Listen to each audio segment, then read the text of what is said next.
苏小姐啊。魏无羡摆明了说。哦。蓝思追没有否认，只是认识一下，并没有说要结婚。是吗？魏无羡丢下这句，匆匆离开，别跟蓝湛说我问过。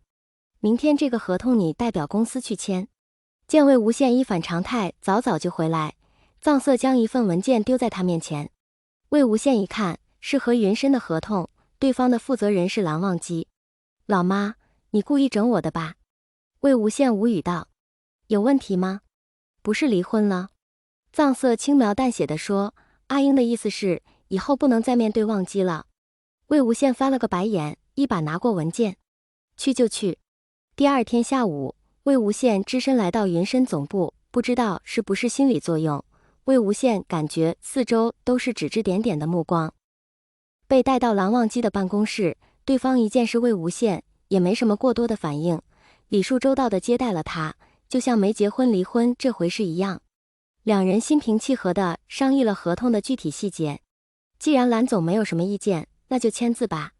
魏无羡干巴巴地说。蓝忘机接过文件，拿出一支钢笔准备签字。魏无羡眼皮一跳，他眼神极好，那正是1周年时他送给蓝忘机的钢笔。怎么了？蓝忘机签完字，发现魏无羡正盯着文件发呆。哦，我是在想，蓝总的钢笔真好看呐。魏无羡试探道。蓝忘机点点头，魏经理的别针也很好看。魏无羡低头看了一眼自己的兔子别针，明明出来办公室，却鬼使神差别了这个别针。确实好看。可是自己这是在哪里买的呢？忘机你在啊？魏无羡正在拼命思索，身后忽然传来一个女声。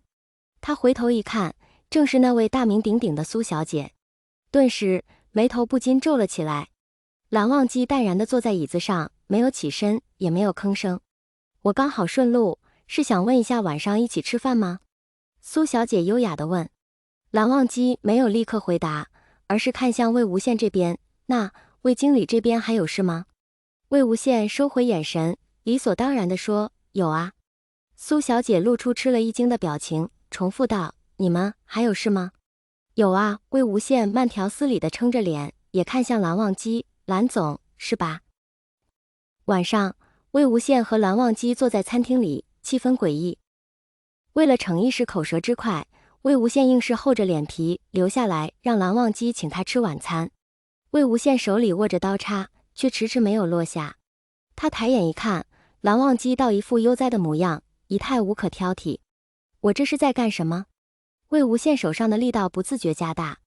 结婚的时候都很少一起出来吃饭，现在离婚了，干嘛还要坐在一起？苏小姐要找蓝忘机，那就让她找啊，我为什么要横加阻拦？蓝湛为何又顺着我的话说？蓝湛到底在想什么？不是他提出要离婚吗？当然，他会提出离婚也是因为我。魏无羡看着餐盘中的食物，思绪却不由自主回到了1年多前。那时他和蓝忘机刚结婚不久，魏无羡搬到蓝忘机家里，两人都十分别扭。好在蓝忘机那时刚接手云深的事务，白天基本不会在家，晚上也常常加班。为此，魏无羡经常跟藏色抱怨。你也理解一下忘机吧。藏色劝道，偶尔也要主动关心一下对方，不是吗？魏无羡也是个既来之则安之的性子，既然老公这么辛苦，不如就犒劳一下对方。他计划晚上邀请蓝忘机一起去外面吃饭，这样比较有氛围，晚上嘛，嘿嘿嘿。于是他拿出手机给蓝忘机发信息，蓝湛，晚上一起出去吃饭吧。隔了好一会，蓝忘机才回复，好。那吃什么呢？你定。既然蓝忘机不喜欢吃辣，不如就去吃西餐。魏无羡订好餐厅，又把定位发给蓝忘机。下午，他美滋滋地出了门，或许和蓝忘机一起的婚后生活并没有他想象的那么无聊。然而，那顿晚餐给魏无羡留下了心理阴影。蓝忘机准时抵达餐厅，但整个就餐过程他不是在接电话，就是在接电话的间隙。魏无羡刚准备一开口，电话就震动起来。到最后，魏无羡已经不知道该说什么了。抱歉，魏英。蓝忘机看到魏无羡的脸色越来越不好看，有些愧疚地说，没事，知道你最近很忙。脑海里想起藏色的嘱咐，魏无羡还是挤出了一个笑容。我等会还要回公司，你先回去好吗？蓝忘机说道。哦，魏无羡感觉脸上的笑容越来越僵。好啊。走出餐厅，魏无羡拨通聂怀桑的电话。怀桑，出来喝酒吗？魏哥呀，你最近不是结婚了吗？还能出来喝酒啊？聂怀桑惊讶地说。对呀，魏无羡看着蓝忘机的车转个弯不见了踪影，心里不禁空空的，我时间多得很呢。